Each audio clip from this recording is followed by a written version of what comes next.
Hello, everybody. Welcome back to the reality recap. I'm your host, Queen E, and we're here to talk about Beyond the Villa, episode 5, and The Perfect Match, episodes 7, 8, and 9. Now, not as juicy as it could have been. I do have some notes for the producers, but before we get into that, please make sure to like, comment, share, subscribe wherever you are listening and or watching. And just to remind everybody, ad-free versions are available on Apple subscriptions, and we are also on TikTok and on Instagram, Reality Recap Pod. So, before I even get into Beyond the Villa, have y'all seen the ad campaign that Nicolandria did for that swimsuit company? My apologies, don't remember the name of the company. That's not what I was focusing on. The pictures were sickening. They were so stunning. And people were cooking Olandria for her acting, but I just saw somebody screen grab a little clip of her being on live saying, well, that's how you know that I'm not faking my relationship, because I clearly can't act. I'm taking acting classes. It's not my strong suit. But girl, you're not wrong. So to the people who don't believe in their connection, she says herself, she's not a good actress. So, hey, as long as there's something to buy into, I'm buying into it. I also saw people were on the variety red carpet. It was Shelly and Ace. Shelly, the girl looked scrumptious to the point where when she kissed Ace, he didn't know what to do with himself. And I said, yeah, I don't blame you. Look at the girl. Wow. I also saw Iris and Pepe were on that red carpet, and that's all that I recall. At least that's all that's been sent to me. Y'all know I don't really keep my ear to the streets as much as I should, but my faithful subscribers, faithful supporters, they keep me in the loop. So that's what I've seen this week. And wow, the girlies are killing it, okay? On to Beyond the Villa. The episode starts with Kenny and Janae with their foster dog again. And I'm so sorry. Like, I get that Kenny does have like a goofy side. And I'm not even saying this just because of the bombshell that dropped on us not too long ago. Kenny is so reckless, and it's not in a cute way. You know, sometimes he says things and he thinks that it's a joke or he thinks that it's funny, and it really just doesn't resonate in that way. And seeing how he was like just so carefree with the dog, it was just like, oh my gosh, like the dog is a foster dog. You don't know what kind of traumas a dog has. So like you can't be too over the top with this dog. I mean, hey, I'm not a dog owner. Maybe, I don't know. Maybe I'm the crazy one, right? I was just thinking, Kenny, be serious. Be serious. Like, you've taken on this responsibility. Whether or not you wanted to do it, you are actively doing it. Can we at least be a little responsible? Speaking of responsible, we see Leah and Miguel with this prosthetic baby. I thought we were done with this. I want that challenge to be removed from Love Island in general. I'm sorry. The baby challenge just does not do it for me. I need something else. That's probably why, so sorry to do a complete tangent here. That's probably why in season 1, was it season 1 or season 2 of UK, there was a proposal. Because they make you think that this is like so serious and it's going to be long term and one day we're all going to have babies and whatever. Like, that felt like such a simulation. But yeah, the babies, I'm sorry, it's not for me. But the dog is a real being, and I would have liked to see Kenny be a little bit more attentive, even though he initially didn't want to do it. Like, you still show up, still present yourself in a certain way, especially because Janae literally says, America's watching. Okay? America is watching. That's number one.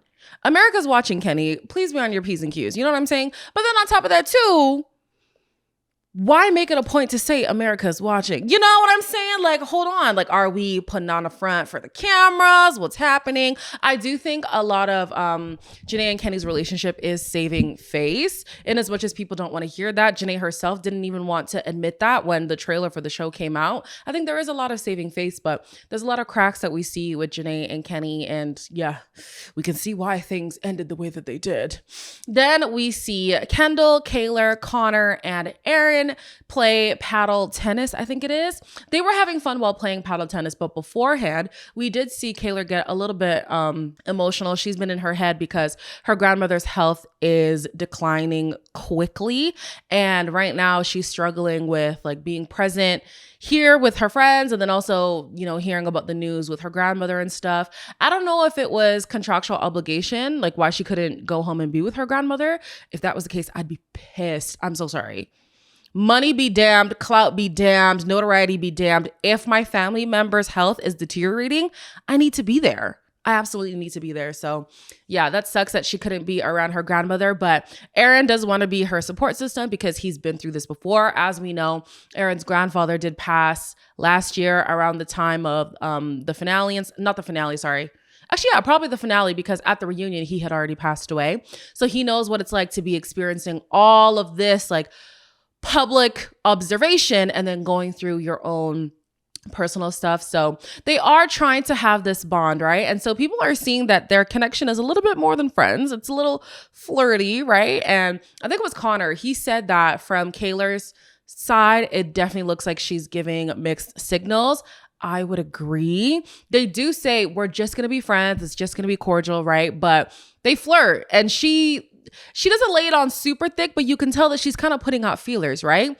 Then it cuts to another scene where Aaron is talking to his mom and he's like, yeah, when the cameras weren't rolling, she tried to kiss me. He went in for a cheek kiss because he's like, that's what we do. I think he was raised in Spain, right? He's like, yeah, that's what we do in Spain or whatever. And she tried to go in for a kiss, but he knows that she wouldn't be dumb enough. That's his words, not mine. She wouldn't be stupid enough to do it on camera.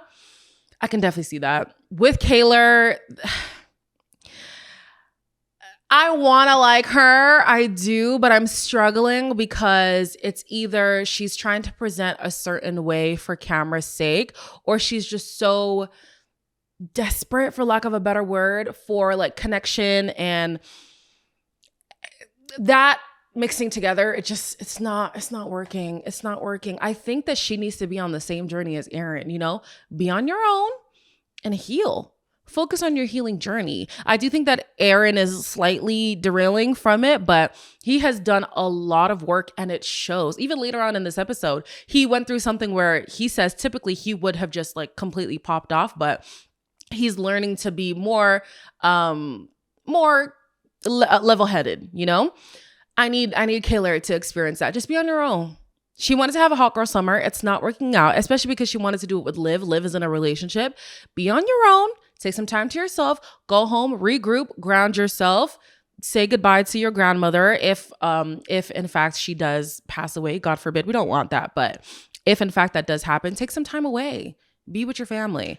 Because right now, it's getting messier and messier, and I don't think it has to be this way at all. So then we see Leah and Serena talk about Leah's diagnosis. Leah is there like, I'm waiting to hear if I potentially have cancer, and y'all are not calling. I had to talk to the secretary to say, hey, ASAP would be best. And I think she said it took about 5 days. So she was like, you know what?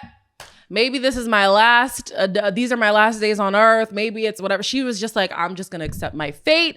It is what it is. She tends to spiral. But at that point, if they're not saying anything, then, you know, she's just going to let nature take its course. But thankfully, she did hear back. And the result was that she does have a nodule on her thyroid. However, it's nothing to worry about. Thank God. The big C is always just always something you don't want to have to deal with. Doesn't matter what age, doesn't matter what demographic, doesn't matter if it's a known thing in your family. Like, it's never easy at all. So the fact that she's in the clear is amazing. I think going forward, she's probably going to be a lot more vigilant about her health and stuff. And I'd be interested to see how that goes too. I think that there's a lot of ignorance when it comes to our health, whether it's mental health, physical health, whatever. So it's nice to see somebody who does have the influence like Leah does to talk about her health, to exhibit the self-awareness that you do need to have regarding things like this. We also do see Serena talk about her anxiety more. She says that she now has a routine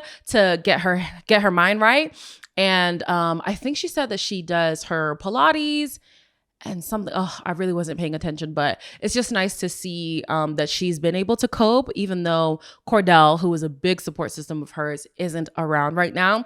Serena did say that she can talk to Leah about it because Leah does struggle with the same things. And again, it's good to see them talk about these real life issues that a lot of people might deal with and maybe just don't have the words to, express what they're going through, or don't have an example of somebody who's also going through it. So it's really nice to see them touch on these kinds of topics.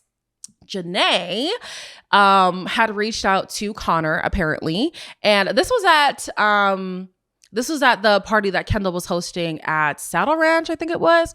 And so we do learn that Janae had reached out to Connor, and she said, listen, you've already been forgiven. It is what it is. Like, let's just let bygones be bygones, right? So he's debating if he should talk to her in person.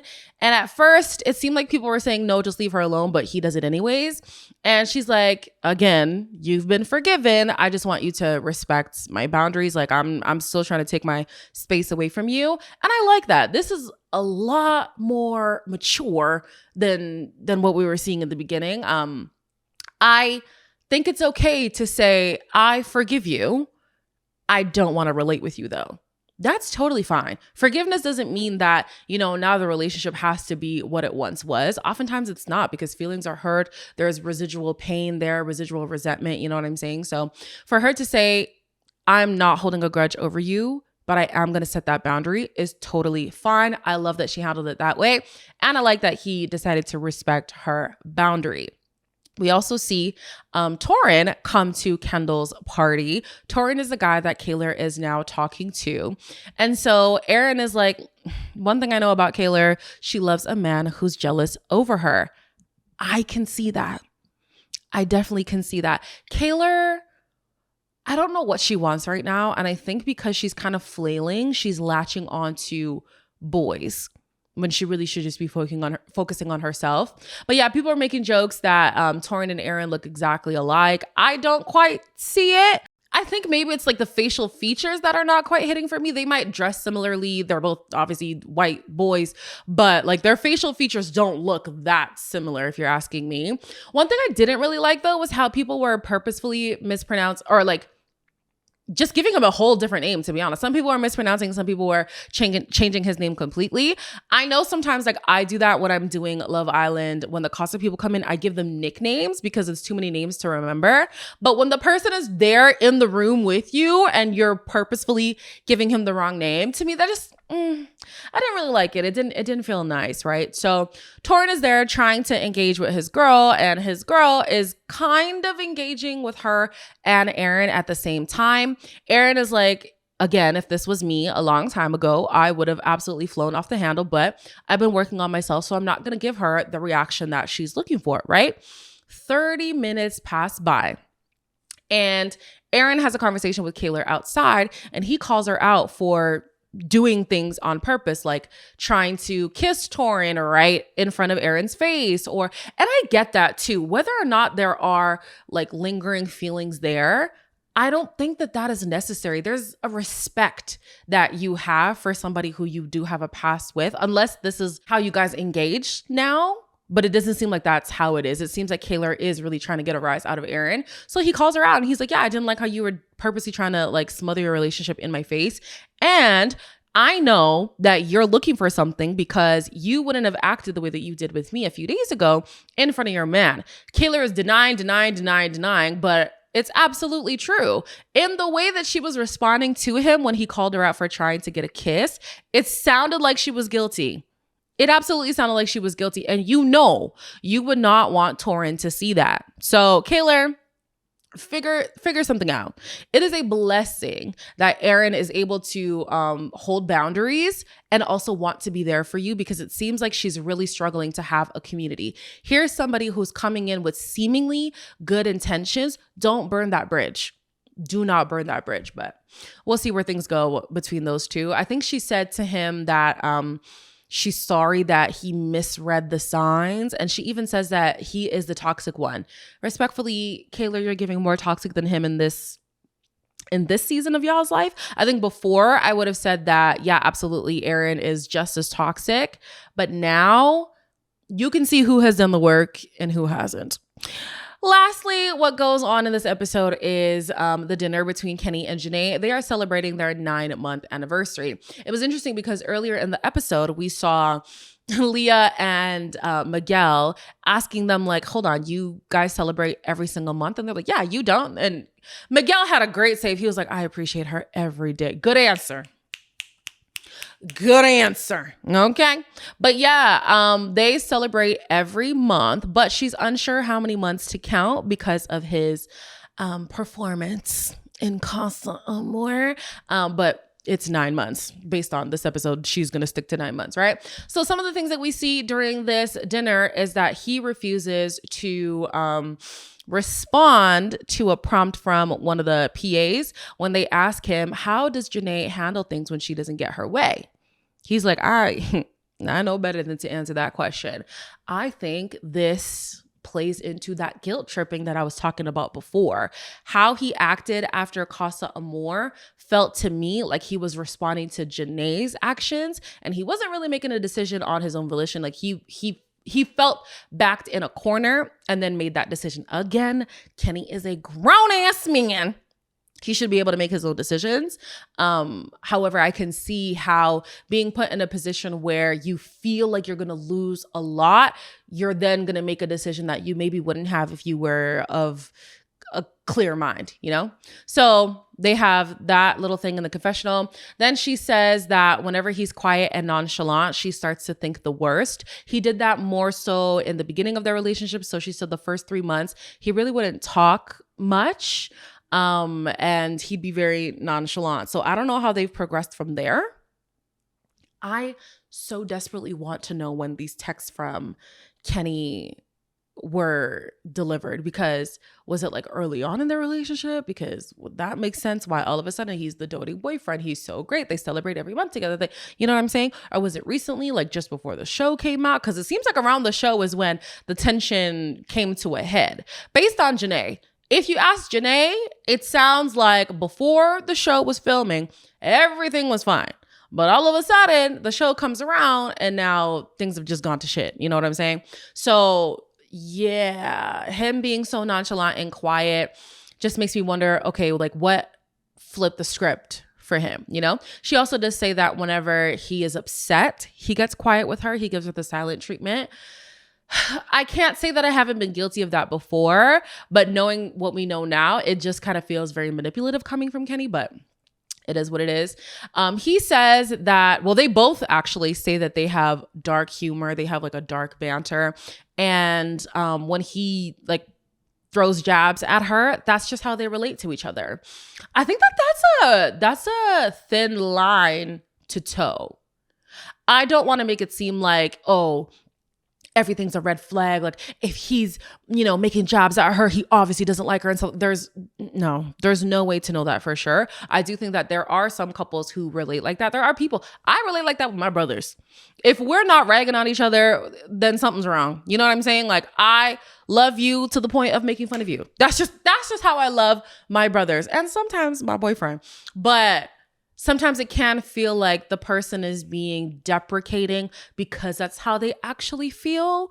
And it's not banter and it's not humor and they're not trying to be cute or funny. Like that's how they actually feel about you. So yeah, it's definitely a thin line to toe for sure. He finally says that he didn't want to stay with her. And he actually told Janae, he actually told Miguel that they are living separately because they wanted their own space. Janae is like, I hope you did not say that because I don't want space from you. I want to be smothered by you. And so he's like, yeah, I'm the one who wanted space from you. That has to be so painful to hear. Granted, Janae is aware because she literally said, I think we would have had more issues if we were staying together. So she knows that they probably needed their space. But to hear your boyfriend say that point blank, it has to sting. It really has to sting, even if they were keeping up appearances. Let's say that they knew their relationship wasn't it, but they were just keeping up appearances. To hear your partner say that to you on a public platform in front of a camera crew, knowing that it's going to air to North America and the world at large, like, I would still be hurt. And I think that Keeping up appearances, yeah, that's one thing, but doing it for so long, at some point your feelings get involved. Do you guys, okay, I'm born in the 90s, right? So in the 2000s, there were all these movies about like, oh, the guy who was faking a relationship because of a bet or something, or, you know, he was just pitying the nerdy girl or whatever. But eventually, when you spend so much time with this person, when you actually open up, when you get vulnerable, when you see them in a different light, you start to develop feelings. Even if we are, you know, thinking, okay, well, maybe they were saving face from the beginning, at some point you would assume feelings would develop, right? And so to hear your man be like, I want space from you, I don't know what I would do with myself. I'd be so hurt. I would be so hurt. I also want to know what Janae was referring to when she said that they probably would just have more issues if they had lived together. Because, girl, what was going on in your relationship beforehand? Like, what makes you say that, you know? So anyways, they leave. They're quiet. She doesn't really want to talk, but she wants to also know, like, what's up with Kenny. He wants to know what's up with her, but he also doesn't want to talk at the same time. And they're both acting like they don't know what went wrong in this conversation. They probably did have a spat once they got home. They didn't want to do that on camera, which I completely understand. It would have been nice to see them just have some real conversations. This whole season, I've said it time and time again, it just feels very performative. So it would have been nice to see something, but I do understand presenting as a united front and also not putting your business all on Front Street for the cameras. Like, people run with narratives already, so you don't want to give them any more ammo, but we'll see what happens in the next episode. We do finally get to see Nicole come. I thought she was coming this episode, but she is coming the next episode. I do like that we saw her sit down with the girls, because at the reunion, it did feel like Nicole was ostracized by the majority of the cast. So to see her still be in good enough standing with them to actually sit and have a conversation, that was nice. And then we're finally going to get to see Kendall and Nicole have their confrontation. So we'll wait to see what happens there. On to Perfect Match. Let me start with my producer notes, okay? I'm not a producer, but I watch a lot of reality TV. And in as much as I love and I love to see, you know, relationships flourish, I do like a little bit of drama, a little bit of mess, right? And so we were left on a cliffhanger with all of the singles coming in to the singles mixer where the guys and the girls were split up. The singles come into both little mixers and whatever, right? And we saw that AD is going to join the mixer with the guys, and then Freddie's going to join the mixer with the girls. They should have waited. They could have waited until the mixer right before they all have to match up, because that was the next day. Let Ollie show his ass. Let him act a damn fool, because the way that man was hype before going on the mixer, the way that he was hype seeing the girls, the way that the boys were, yeah, we're gonna do this, and we're gonna. I wanted to see how far Ollie would go, but now we're never gonna know because AD came immediately. Like, maybe have her come in the night, you know? I would have preferred the next day when they're having the mixer just before the matching. But at the very least, let the guys act buck wild during the day. And then in the evening, bring in those people. But it is what it is. AD's really happy to see Ollie. Ollie, he is, you know, on pins and needles. You can tell he is stressed. Honestly, if I was AD, I don't think that I would be so excited to see him, just because she could tell something was off immediately. She was like, you're hiding something from me, and like, I'm going to get to the bottom of it, just so you know. Of course, this man is going to lie. We're going to talk about that a little bit later. But yeah, I'm surprised she actually wasn't more irritated. That's just me. Apparently, because I was listening to the Receipts pod, apparently all the couples, the OG couples, made a pact to remain OG couples. And so allegedly that is why this whole mixer is even happening in the first place, because there was just too much strategy going on. That's the issue that I had with Love Island USA this season. Like, I'm so sorry. I do understand, like, yes, it's a game show technically, and there is money to win. At least there's money to win on Love Island. There isn't even a cash prize on the Perfect Match. So what the hell are they fighting for? But anyways, when you come in with so much strategy, it just takes away from the experience. You can tell like, oh, this person's just entertaining this other person because they want to make it to the end. It's not genuine connections developing. Granted, we do see that from this season, there is a pregnancy and an engagement and another pregnancy and another engagement that we'll talk about in a second. But it would have been nice to see more people just really lean into their feelings and actually explore connections instead of trying to see this as like, oh, this is my game plan to get to the end. And do what? Be crowned the perfect match. So what? I don't even remember who got perfect match in season 1. And whoever the hell won in season 2, it seems to have not done anything for them. I don't hear about it unless I'm just on a different side of the internet. Like winning the show doesn't really do anything for you. So at least like avail yourself emotionally. Whatever. The guys are stressed that AD is in the villa because she's going to be like the mole. But for the time being, she decides to stay quiet. She agrees that she's going to stay quiet. So then we have the boys. The boys in the other villa. It's all the boys that we've already seen. It's JR, Ray, Jalen. You know them, right? And the girls... The girls coming in, oh my gosh, guys, this is so confusing to relay. The girls who came in, the only new people we've seen are QT and Hannah. But here's the controversy about Hannah. Hannah has been on TikTok all of last week saying she's really annoyed at the fact that Netflix completely cut her out of the show, basically. So it turns out that she has already been engaging with people on the show, but we didn't get to see her until episode 7. So Hannah coming in at episode 7 is not the first time that everybody's seeing her, right? To make matters worse, apparently she stayed in Tulum a little bit longer after filming Wrapped, and she connected with the love of her life. We don't know who it is. A lot of people think that it could be Ray, it could be Jalen, it could be somebody who we haven't met. Some people thought it was Daniel as well. Personally, my bet was going to be on Jalen. But as time goes on, it sounds like it's somebody who's not even affiliated with the show at all. So that's interesting. Like, how did you guys meet in Tulum? Did you meet somebody who was already in Tulum? Like, did you already know this man? Did he fly in to hang out with you? Like, I don't know. There's a lot of questions. But fast forward to 2025, she's currently pregnant and they are engaged.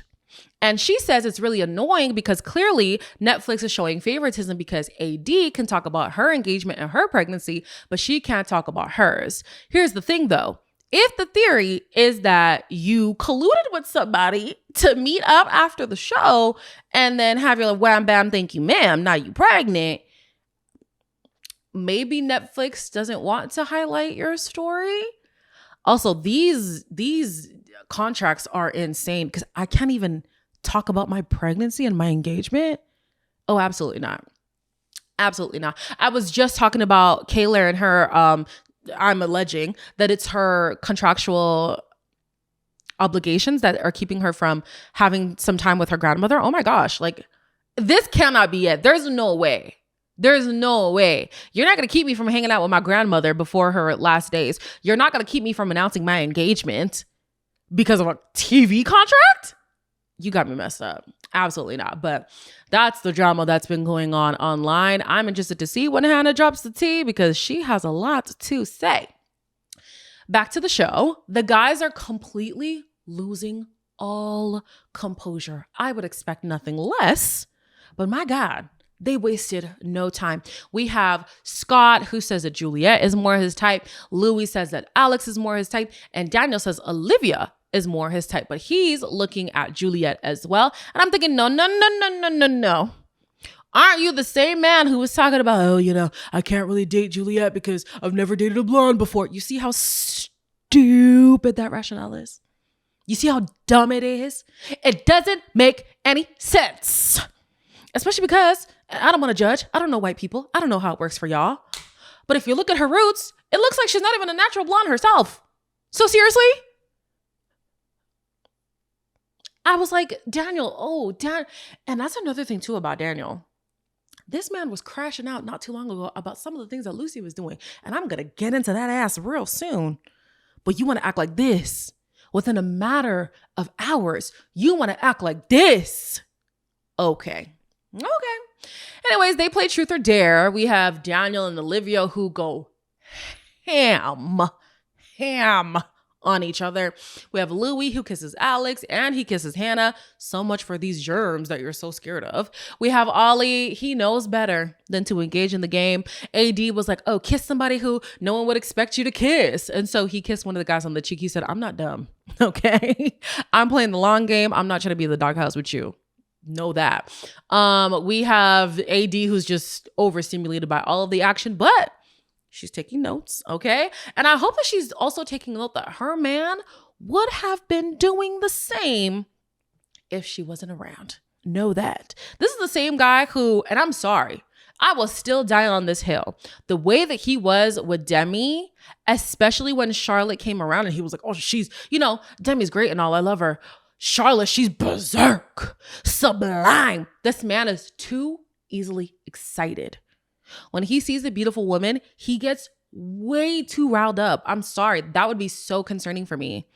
I don't know what you're capable of doing if I'm not around. And then you're going to boldface lie because AD asks him, what did you do with Justine when I was away? Did you cuddle? No. No. Did you kiss? Oh, no. Bold face lying. As if AD is not going to have a chance to talk to Justine herself. And even if she didn't get the chance, as if other people weren't going to speak. And even if they didn't speak, as if she's not going to watch back the freaking show. Ollie, are you good? Okay. Anyways, back in the girls mixer, we have Rachel who is connecting with Carrington and Ray. I hate to say this, y'all.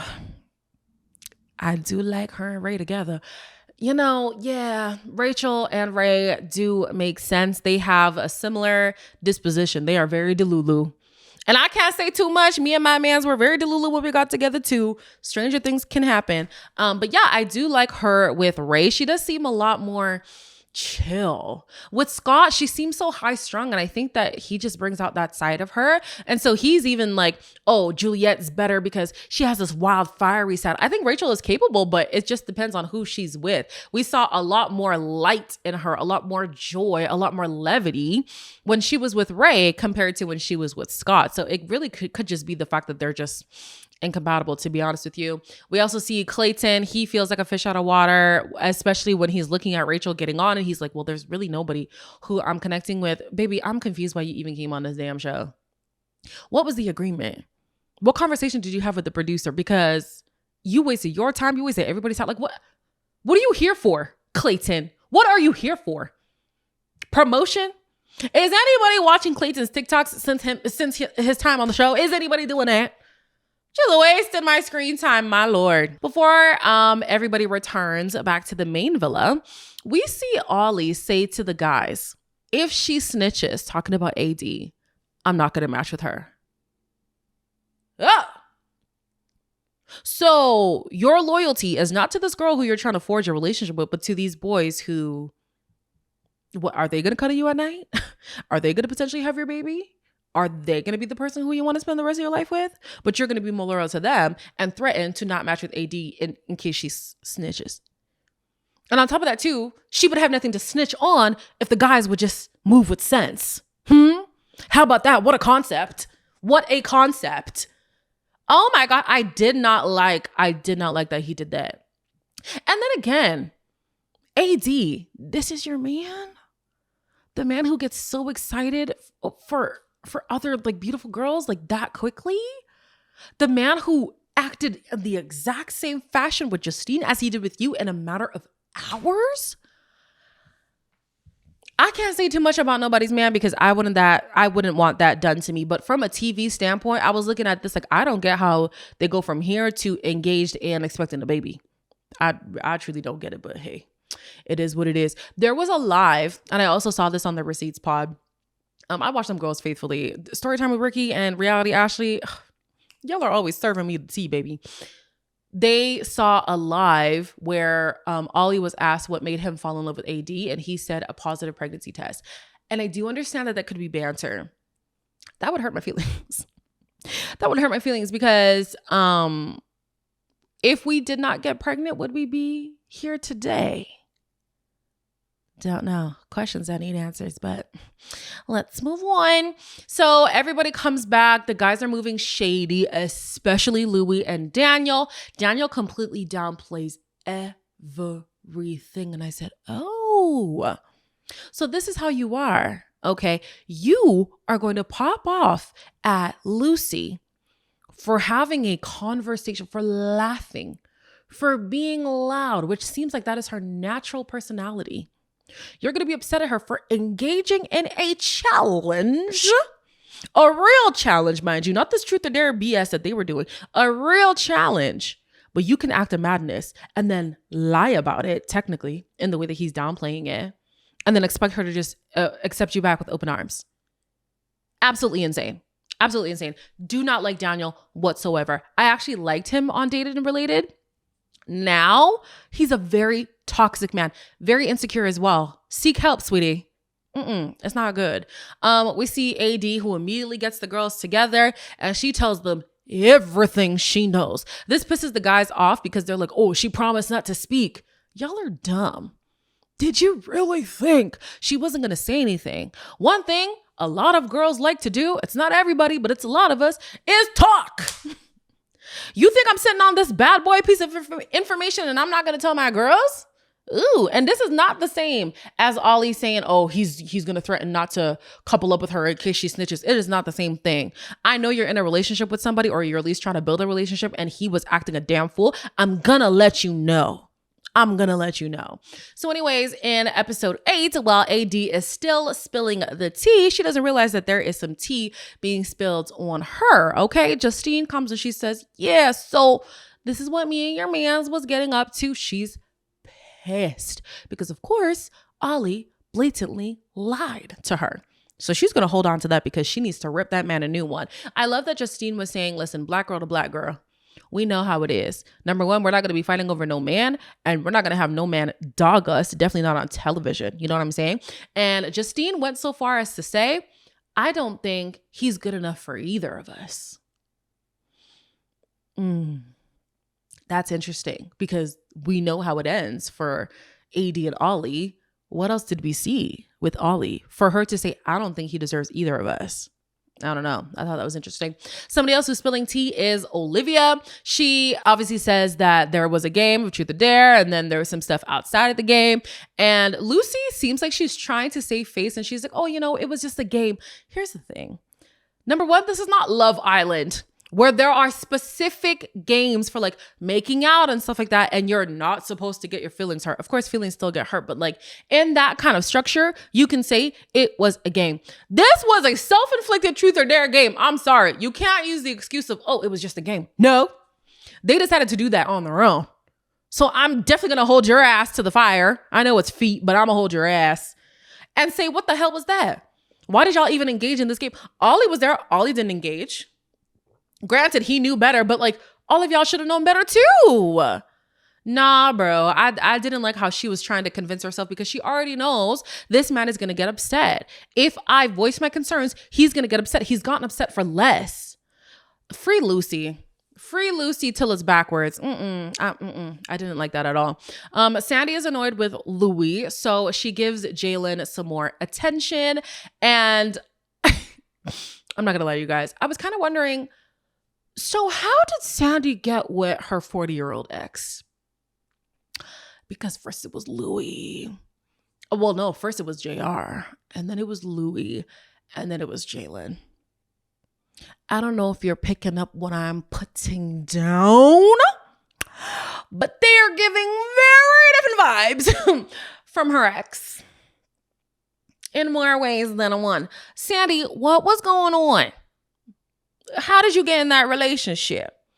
And also, be who you are, okay? We see what you like. We see who you keep going for. We see who you gravitate toward. It's okay, sweetie cakes. It's okay. I was like, Sandy got a type. Yeah, she do. All right. Then we see AD. She is also giving Ray some FaceTime because she's annoyed with Ollie's behavior. Ollie starts to get really irritated with the girl. And he's like, oh, I don't understand why she'd be doing this in front of my face and stuff like that. the jealousy that Ollie exhibits is alarming to me. It is, because there's a rule for you, but that rule doesn't apply to me. And on top of that too, AD did nothing close to what Ollie did. This is the same thing with Lucy. Lucy didn't do what Daniel was doing, but both of these boys have the audacity to lash out and start speaking under their breath and start causing a fit, having a fit over their girls doing less than half of what they've been getting up to. I'm sorry, that's concerning to me. It is. And I saw some people online. I can't speak to this because I am not Jamaican, but I did see some people being like, I don't know why people are concerned about Ollie's behavior. This is just Ollie being Jamaican. I'm sorry. Whether it's just a cultural thing or not, like it's problematic. I'm Zimbabwean, and there are a lot of tropes put on Zimbabwean men and their toxicity. But even though that's the reputation, it's still toxic and it's still not right. And I don't like Ollie. I don't like seeing Ollie act the way that he's been acting. I'm sorry. Like that's not for me. But anyways, now Ollie's in his feelings and he goes to he goes to AD first and he's like, it's me and you, I'm not focused on anybody else, wada. So to prove that, he goes to Justine and he shuts things down with her. And Justine is like, honestly, I'm more sad for AD. I'm sad on her behalf. She shouldn't be with a man who acts like this. Girl, felt. So Nick announces that there are 6 couples who will be able to get matched tonight. However, the only people allowed to couple up are the people who are currently coupled up. So all the people who came in as singles will remain singles. Okay. So immediately we see Daniel go over to Lucy, and without even saying anything, he tries to kiss her. Mind you, you're in the wrong, and you're going to try to kiss this girl in front of everybody, knowing she's probably going to feel guilty and not want to pie you. I did not like that at all. It's stuff like this that is very manipulative, and I think that people don't realize, but to put you in a position where it is very hard for you to say no is very manipulative. And I think that that's what he was trying to do. Unfortunately, she ended up folding and they ended up coupling up, but I didn't like that. I really didn't. Next to couple up was Freddie and Madison. I will say, honestly, they've just been getting along since he came back. He didn't really ask too many questions about Jalen, and they just moved swiftly past that. Next was AD and Ollie, Sandy and Louie, and then Scott, who's torn between Juliet and Rachel. However, Rachel is upset because she has heard that Scott has been saying, oh, Juliet is my spec. Like that's the one that I wanted. So because she's giving him a hard time, Scott just decides to go with Juliet. Scott, baby, I loved Scott so much more the very first time that we saw him.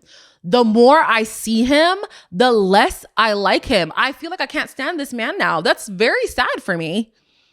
Very sad for me, but okay.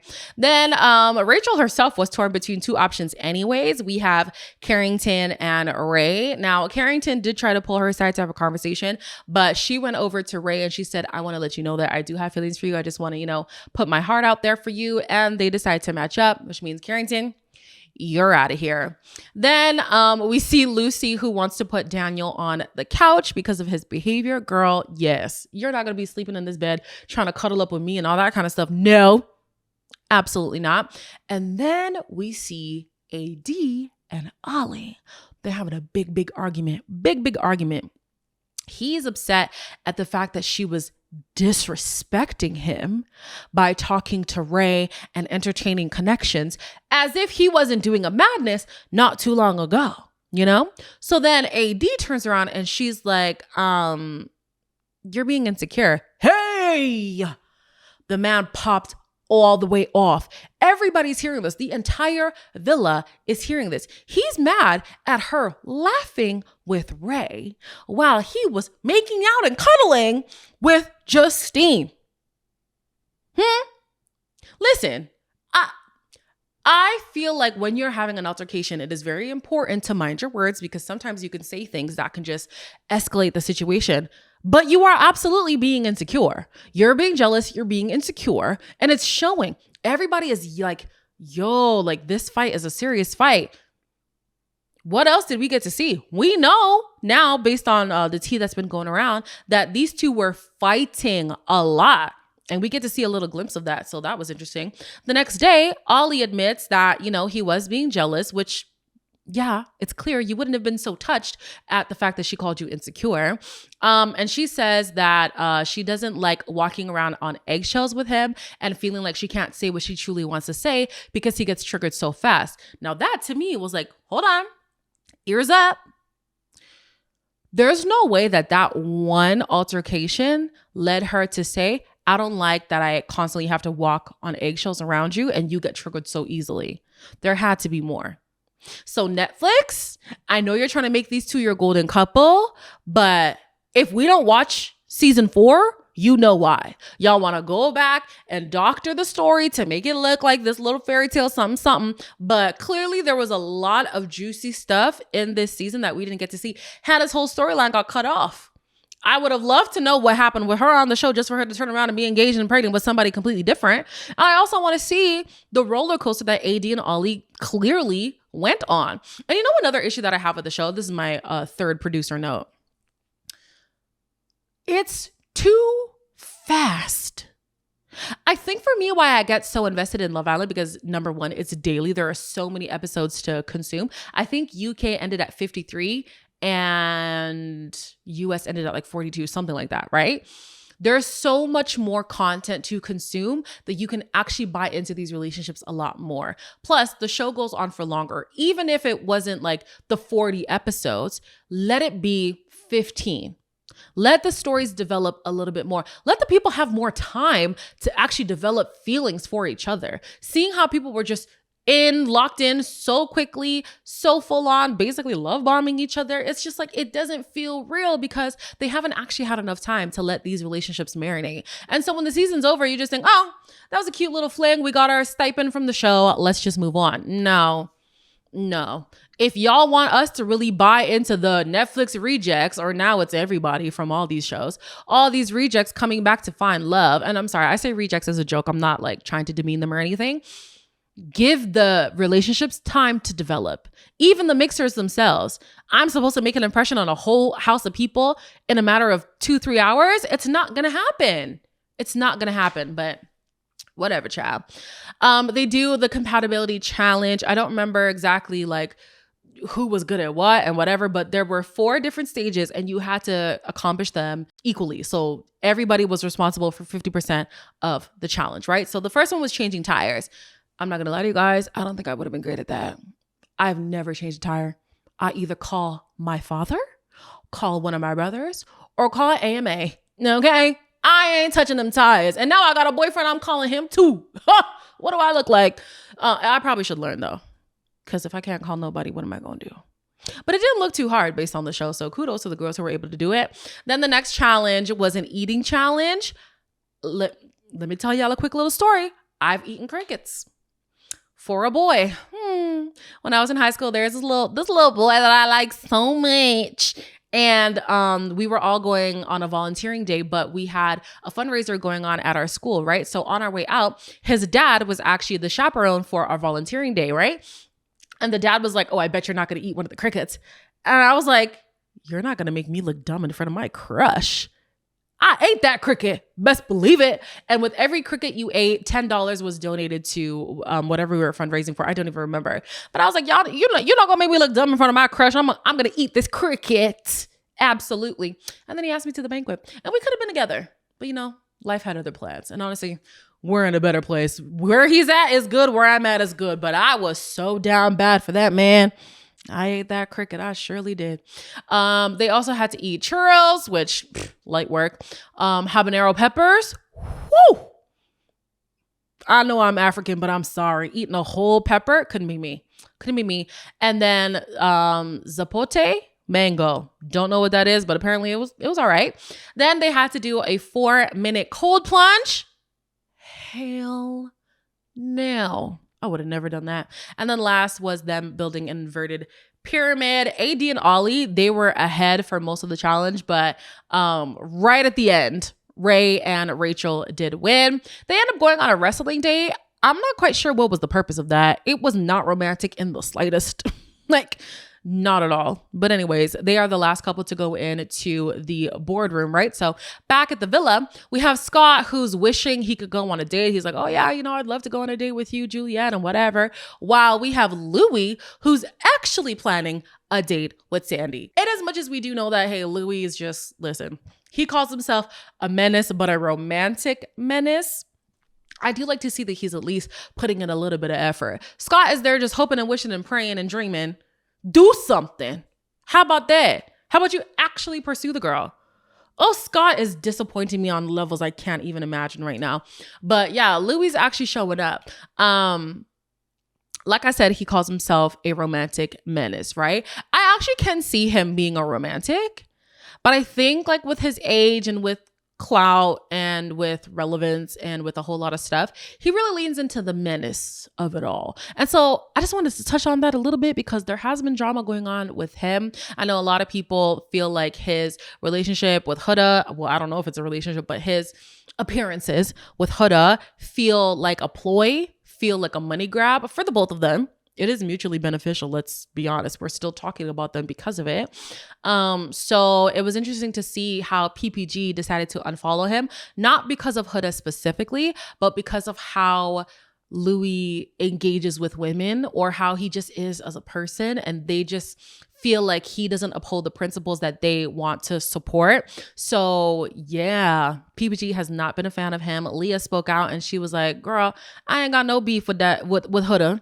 I ain't got no beef for her. I just don't like Louis and how he moves. And then even Miguel himself had to call out another friend of his alongside Louis, basically saying, I'm focusing on the peace in my home.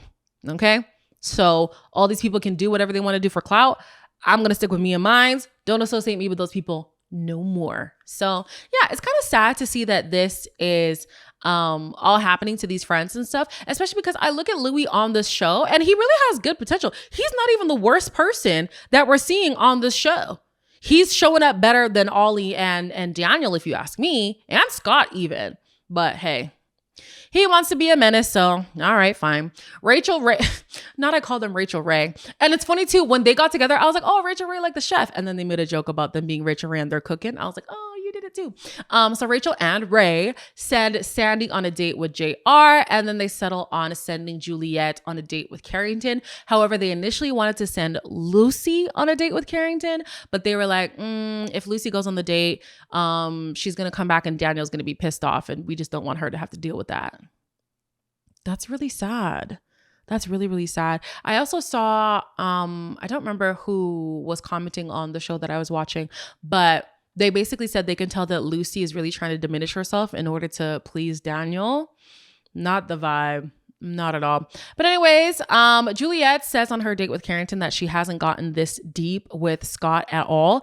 And Carrington's a bit confused because he's like, well, you guys spend so much time together. And she's like, oh no, we haven't gone on a date. But he's like, no, but like day in and day out, you're together. What do y'all be talking about? Girl, yeah. What do y'all be talking about for real? Like that is the real question, but okay. They come back holding hands. Scott is livid, but honestly, whatever, Scott, okay? You were trying to play games and now the game's getting played on you. Ray is eating it up. Ray's eating it up because as we know from the first batch, Scott did him dirty. So of course, Ray is like, hey, you want to play the game? Let's all play the game, okay? Carrington then makes a play for Rachel. She shuts him down immediately. And I was like, yo, long day for the Love Islanders. Justine ain't getting too much play. Scott, he's crashing out. Carrington ain't getting much play. Ray finally got something going, but like, whew, it's a rough time for the Love Islanders. Maybe they should just stick to the Love Island franchise because the Netflix universe is just not working for them.